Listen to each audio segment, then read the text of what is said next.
Hey everybody, David Guerra here. Welcome. It is time for the Leadership Minute. And thank you for your time. Thank you for stopping by. And most of all, thank you for watching. Today I'm going to talk about translating goals into objectives. It's pretty simple. You've set your goals.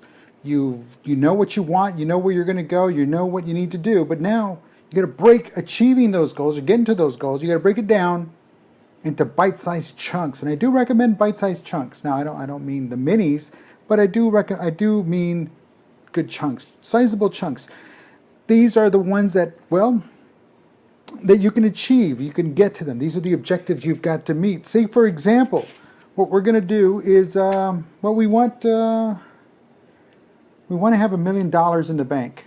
Well, how are we going to get there? Well, we go rob a bank, but then what bank are we going to put it into? So it doesn't work that way. See, that's why you need to do a little thing that I call, and we've called, and the military's called, backward planning.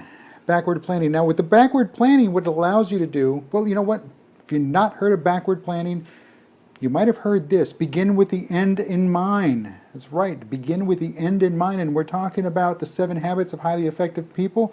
We're talking about Dr. Stephen Covey's, one of his 7 habits. Begin with the end in mind. So there's kind of like looking at the end, which is $1 million in the bank. What are we going to do to get there? Well, we got to get $999,999 first. Then one more dollar, right? It's just that much easier. Hey, buddy, can you spare a buck? But how do you get there? Well, first of all, you go backwards. You start off with, I want $1 million. Well, how do you get $1 million? Well, I've got to work for it. But what job pays $1 million an hour? No job pays $1 million an hour. Think about it. So you start working your way back down. Well, then you start defining your goals and you redefine, you get laser focused, sharp down to the point, and it says, hey, I want to make $1 million, I want to have $1 million in the bank after selling real estate. There you go. Well, how much real estate do you have to sell? Residential, commercial, what?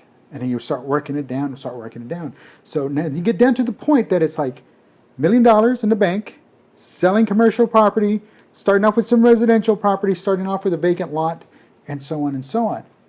And all the way down to get your real estate agent license. Get your real estate license. Become an agent. That's how you sell real estate. Now, obviously, you can do it on your own. No, you've seen those TV shows and you've seen those people come around and they said, hey, attend a seminar this weekend only. So-and-so from this famous TV show is going to be down and he's going to show you how to flip houses with no money down. In a perfect world, there's no money down, folks. Perfect world. Trust me.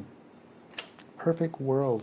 Heck, I remember when I was trying to close on the house that, you got a VA loan, there's no closing cost. But yet, magically, there's these fees you still have to pay. Guess what? It's still a closing cost. That's just the way life is. Well, listen, again, we begin with the end in mind, backward plan, work it all the way down till you get your goal, till you hit today. Okay, so you say you're going to $1 million in 5 years, $1 million in 2 years, it's doable. And then you start working today. What's the action you have to take today? Do it today. What's the action you have to take next month? Well, today I need to go buy the book to study to become a real estate agent, certified, licensed professional real estate agent. Study. Okay, go take the test, pass the test, and so on and so on. Sell your first house, sell your first commercial property, sell your first block, I'm talking city block of property, and so on and so on. Next thing you know, you're there. And yes, it sounds simple, but if you lay it all out, this, and this, but nobody's looking at all the day-to-day stuff, the answering the telephones, all the rejections, all the yeses to the little things, because don't forget, it's the little things. And then you go from there. Well, listen, folks, my name is Dave Guerra. Today's objective of today's lesson was about translating goals into objectives. Remember, bite-sized objectives.